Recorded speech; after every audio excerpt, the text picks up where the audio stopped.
రాష్ట్ర ముఖ్యమంత్రి పదవి మీద నెలకొన్నటువంటి అనిశ్చితి మీద చర్చిస్తున్నాం. పద్మ గారు, రాజకీయ సమీకరణాలు మారేటువంటి అవకాశం ఉందని అన్నారు.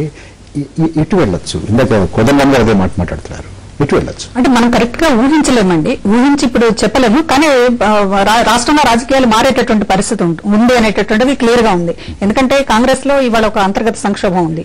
కాంగ్రెస్ లో సాధారణంగా గ్రూపులు అనేటటువంటివి వాళ్ళు కూడా ఒప్పుకుంటారు. ప్రయోజనకరంగా కనపడుతుందా మీ పార్టీకి?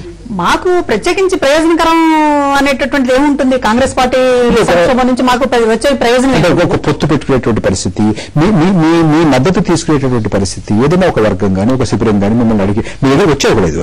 అదేండి, ఆ రకమైనటువంటి సమీకరణ ఏమన్నా మారితే మీకు ఎంతో కొంత ప్రయోజనం మద్దతు, లేకపోతే చిరంజీవి గారి మద్దతు, ఎమ్మెల్యేల మద్దతు అన్న కావచ్చు, లేకపోతే పార్టీకి సంబంధించినటువంటి సపోర్ట్ కాంగ్రెస్ పార్టీ అవసరం అని అనుకుంటే మాత్రం, అవసరం అనుకునే స్టేజ్ వస్తే మాత్రం మాకు ఉపయోగకరంగా ఉంటుంది. పార్టీ బలోపేతం అవడానికి కావచ్చు, లేకపోతే పాలిటిక్స్ సంబంధించి కొంత ఏదైనా కానీ ఆ దిశగా కనుక రాజకీయాలు కదిలితే అది వాంఛనీయమే మీ ప్రయోజనాల దృష్ట్యా. వాంఛనీయము అవాంఛనీయము ఎవరి పార్టీ గురించి వాళ్ళు ఆలోచించుకుంటారు. అది వాంఛనీయమా అవాంఛనీయమా అనేటటువంటిది మీకు వాంఛనీయం, మాకు వాంఛనీయమే. విషయాలు మారుతున్నటువంటి పరిణామాలు ఇవన్నీ కూడా మేము కోరుకున్నవి కాదు.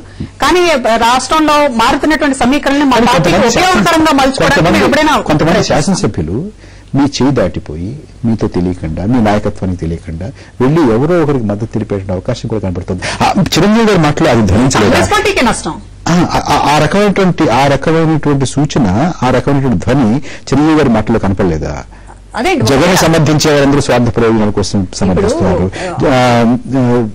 కొంతమంది పార్టీని విడిచి వెళ్లాలనుకున్న వాళ్ళు ఈ మాటలు మాట్లాడుతున్నారని అన్నారే, కాస్త చేయి దాటిపోయేటటువంటి పరిస్థితి ఏమైనా ఉందో కొంతమంది. అదే ఇప్పుడు జగన్ కి సపోర్ట్ చేసేటటువంటి ఎమ్మెల్యేలు ఎవరైనా ఉంటే ఓపెన్ గా మాట్లాడాలి. వాళ్ళకి సంబంధించినటువంటి ఎందుకు మాట్లాడుతున్నారు, పీఆర్పీలో ఉండి ఎందుకు మాట్లాడుతున్నారు వాళ్ళు స్పష్టం చేయాలి. ఆ బాధ్యత వాళ్లకుంది. సరే, దాని మీద చిరంజీవి గారు ఇవాళ ఏదో వ్యాఖ్యానం చేశారు. ఏదైనప్పటికీ కూడా ఇది ఒకళ్ళిద్దరూ కాంగ్రెస్ పార్టీకి సపోర్ట్ చేయడం అనేటటువంటి దానివల్ల కాంగ్రెస్ పార్టీకి వచ్చేటటువంటి లాభం ఏం లేదు కదా. కాంగ్రెస్ పార్టీ దాన్ని ఎంకరేజ్ చేయాల్సినటువంటి అవసరం లేదు. ఒకవేళ చిరంజీవి గారు అన్నట్లుగా ఒక వర్గం దీన్ని ఈ కథనాలను ప్రోత్సహిస్తుందని చెప్పి అన్నారు కాబట్టి దానివల్ల కాంగ్రెస్ పార్టీకి నష్టమేం లేదు. కాంగ్రెస్ పార్టీకి ఏమన్నా సపోర్ట్ చేస్తే కాంగ్రెస్ పార్టీకి లాభం గానీ, చిరంజీవి గారు గానీ ఎమ్మెల్యేలు గానీ అంతా మరి ఒకళ్ళిద్దరిని కాదు ఉంటే గుర్తుగా మాట్లాడుకుంటే నేను అనడం లేదు, అలా అని కాదు. కాంగ్రెస్ పార్టీ ఎవరైనా అలాంటి ఆలోచన చేస్తున్నారా? మాకు అవసరం ఉందండి, అలాంటి ఆలోచన చేయవలసిన అవసరం మాకు లేదు. వాళ్ళలో వాళ్ళకి వచ్చిన ప్రాబ్లమ్స్ వల్ల వాళ్ళ కింద మీద పడుతున్నారు. నాకు తెలిసి కూడా ఏంటంటే చాలా మంది 18 మంది శాసనసభ్యుల్లో కొంతమంది శాసనసభ్యులు ఏమనుకుంటున్నారంటే రాజశేఖర్ గారు ఉన్నాగానే ఇది కాంగ్రెస్ లో కలిపేసుకుంటే పోతుంది కదా, ఏదో కాంగ్రెస్ తో మాట్లాడుకుంటే పోతుంది కదా అనేటువంటి భావంతో చాలా మంది శాసనసభ్యులు దానిలో ఉన్నారనేటువంటి ఒక భావన ప్రజల్లో ఉంది. అందువల్ల అసలు పార్టీని మొత్తాన్ని విలీనం చేస్తారని కొంతకాలం కాదు, కొంతమంది కలిసి దీనిలోకి వస్తారని కొంతకాలం వాళ్ళు అంతర్గత సంక్షోభంతో బాధపడుతున్నారు. దాని నుంచి ఈ 18 మందిలో కూడా చాలా అంతర్గత సంక్షోభం ఉంది. ఆ సంక్షోభాన్ని, అదే కనుక సంక్షోభం అంటే గనక దాని నుంచి ఎంతో అంత కాస్త మీరు కోరుకునేటువంటి నాయకత్వానికి ప్రయోజనం చేకూరేలాగా ఏమన్నా చేసే అవకాశం సార్? మాకు వాళ్ళ అంతర్గత ప్రయోజనం గానీ వాళ్ళ 18 మంది శాసనసభ్యులు గానీ మాకు ఎలాంటి పరిస్థితుల్లోనూ ఉపయోగపడవలసిన అవసరం లేదు. దాన్ని మేము కోరుకోవటం లేదు. మేము కోరుకుంటుందల్లా కూడా అధిష్టాన వర్గం నిర్ణయం జగన్ కి అవకాశం ఇస్తుందనేటువంటి ఉద్దేశంతో మేము ఉన్నాము. అవకాశం ఇచ్చినా ఇవ్వకపోయినా అధిష్టాన వర్గం ఏ నిర్ణయం తీసుకుంటే ఆ నిర్ణయానికి కట్టుబడి ముందుకు సాగడానికి సిద్ధంగా ఉన్నాం. కోదండరామ్ గారు, ఇప్పుడు 2 అంశాలు ఉన్నాయండి.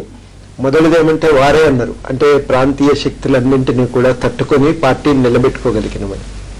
తప్పనిసరిగా గమనించలేదు, ప్రాంతీయ శక్తులు 2 చెప్తున్నారు, 3 చెప్పట్ల, ప్రజారాజ్యం చెప్పట్ల, తెలంగాణ రాష్ట్ర సమితిని తెలుగుదేశాన్ని మాత్రమే చెప్తున్నారు.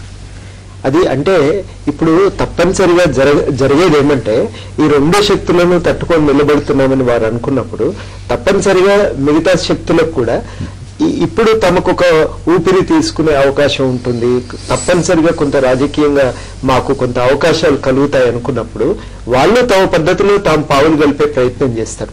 కనుక ఈ విషయాన్ని కూడా మనం విస్మరించడానికి వీల్లేదు. ఇవాళ నేను అనుకోవటం చిరంజీవి గారు చేసేది దాదాపు ఆ దిశగా జరుగుతున్నటువంటి ప్రయత్నమే అని అనుకుంటున్నాను. రెండోది, చాలా చోట్ల జాతీయ స్థాయిలో జరుగుతున్న చర్చ ఏమంటే గత ప్రభుత్వం ఉన్నప్పుడు చాలా రకాలైనటువంటి కాంట్రాక్టర్లు తదితరులందరూ కూడా ఈ గవర్నమెంట్ మీద ఆధారపడి ఏదో ఒక రకంగా లబ్ధి పొందిండ్రు. ఇది ఒక రకమైన ఇంగ్లీష్ లో అయితే జూదరి ప్రభుత్వం అనేటువంటి మాట కూడా వచ్చింది. అంటే ప్రభుత్వం మీదే ఆధారపడి లాభం పొందేటువంటి ఒక ప్రయత్నం చేసిన ఒక వర్గం కూడా మన దగ్గర ఇక్కడ ఒకటి కనబడుతున్నది. ఇట్లాంటి వ్యవస్థ పెరగటం అనేది రాజకీయాలకు మంచిది కాదు. నిరంకుశంగా ఏకఛత్రాధిపత్యాన్ని నెలకొల్పుకొని దాని ద్వారా తనకుండే వనరుల మీద గుత్తాధిపత్యాన్ని సాధించుకోవాలనేటువంటి ప్రయత్నం మంచిది కాదు. కనుక ఈ ప్రయత్నాలు ఆంధ్రప్రదేశ్ రాజకీయాల్లో కొనసాగటానికి వీల్లేదని జాతీయ స్థాయిలో చాలా పత్రికలు రాసి ఉన్నాయి. ఈ విషయాన్ని కూడా కేంద్రం విస్మరించడానికి వీల్లేదు. రేవంత్ గారు, ఇప్పుడు ఈ రాష్ట్రంలో ఈ రాజకీయ సమీకరణల గురించి మాట్లాడుకునే ముందు రోసయ్య గారు ప్రమాణ స్వీకారం చేసిన తర్వాత ఇమ్మీడియట్ గా మంత్రులను తిరిగి ప్రమాణ స్వీకారం చేపించిందంటేనే ఈ కేబినెట్ గాని ముఖ్యమంత్రి గాని కంటిన్యూ అవుతారనే మెసేజ్ రాష్ట్ర ప్రజలకు పంపదలుచుకున్నారు అధిష్టానం, సోకాళ్ళు వాళ్ళు అనుకునే అధిష్టానం. కాబట్టి ఇప్పుడు అనవసరమైన చర్చకు, రాద్ధాంతానికి, పరిపాలనకు ఇబ్బంది కలిగించే లాంటి ప్రయత్నాలు చేయడం మంచిది కాదు. అంటే అసలు ఇవన్నీ మీ ఉద్దేశం ఇవన్నీ పక్కన పెట్టి రోసయ్య గారిని ముఖ్యమంత్రిగా ఒప్పుకుని ఏమంటే అన్నాళ్ళు ఖచ్చితంగా పరిపాలన మీద దృష్టి నేను ఒక్కటే మాటల్లో చెప్తాను. నేనేమంటున్నా అంటే ఈ రోజు ఎవరైతే మంత్రులు రోసయ్య గారు దిగాలి, జగన్మోహన్ రెడ్డి గారు ఎక్కాలని అనుకుంటున్నారో వాళ్ళు అక్కడ ఇడుపులపాయలో తిరగాలనుకుంటే ఇక్కడ రాజీనామాలు చేసిపోయి అక్కడ కూర్చుంటే ఎవరికి అభ్యంతరం లేదండి. వాళ్ళకి ఇచ్చిన బాధ్యతలను నెరవేర్చకుండా వాళ్ళు ఇలాంటి రాజకీయాల గురించి మాట్లాడడం అంత మంచిది కాదు. వాళ్ళ బాధ్యతలను నెరవేర్చుకుంటూ వాళ్ళ రాజకీయ కోరికలు ఏమనుంటే మాట్లాడితే బాగుంటుంది తప్ప ఈ రకమైన ప్రయత్నాలు కాదు. క్లుప్తంగా రేవంత్ రెడ్డి గారు లేవదీసినటువంటి అంశం మీద మీ స్పందన. ఇప్పుడు రేవంత్ రెడ్డి గారు ఇందాక నేను చెప్పినట్టుగా మా దగ్గర నుంచి ఏదో మా తగాదాల నుంచి లబ్ధి పొందాలనే తాపత్రయం కనిపిస్తుంది తప్ప వాస్తవానికి దీనిలో తప్పే ఉందని. ఇడుపులపాయ అంటే తప్పేంటండి? ఇడుపులపాయలో స్వర్గీయ రాజశేఖర రెడ్డి గారి సమాధి ఉన్నది. ఆ సమాధాన్ని సందర్శించడానికి కాంగ్రెస్ నాయకులు, మంత్రులు వెళ్ళరా? అందరూ అధినాయకులు అందరూ వెళ్తారు. ఇక్కడ పరిపాలన పక్కన నెట్టేసి వెళ్ళారనే మాట సరైనటువంటి మాట కాదు. రోసయ్య గారి మీద వారికి అంత ప్రేమ ఉండొచ్చు, ఎందుకంటే వాళ్ళు మాకు, ఎందుకంటే 2014 వరకు రోసయ్య గారే ఉండాలని కోరుకుంటారు. ఎందుకంటే మాలో వీకెస్ట్ పర్సన్ ఎవరు, రాజకీయంగా ఎవరు వీకెండ్ గా ఉంటారో వాళ్ళు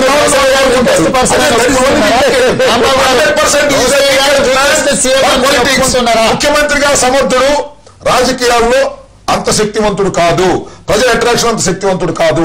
ఇది వాస్తవం. ముఖ్యమంత్రిగా సమర్థుడు. ఒక కాంట్రాక్టర్ లాబీ ఉందని, లేదా కొంత లబ్ధి పొందే లాబీ ఉందని అన్ని ప్రభుత్వాలు ఉన్నప్పుడు, భారతదేశంలో అన్ని ప్రభుత్వాలు ఉన్నప్పుడు ఏదో పీకు తినేవాళ్ళు కొంతమంది ఉంటారు. ఆ దానికోసమే సరైనది కాదు. అది సమయం అయిపోయింది. మంచిది. రాంబాబు గారు, రాసిరెడ్డి పద్మ గారు, ప్రొఫెసర్ కోదండరామ్ గారు, రేవంత్ రెడ్డి గారు మా స్టూడియోకి వచ్చి చర్చలో పాల్గొన్నందుకు ధన్యవాదాలు. నమస్తే ఆంధ్రప్రదేశ్.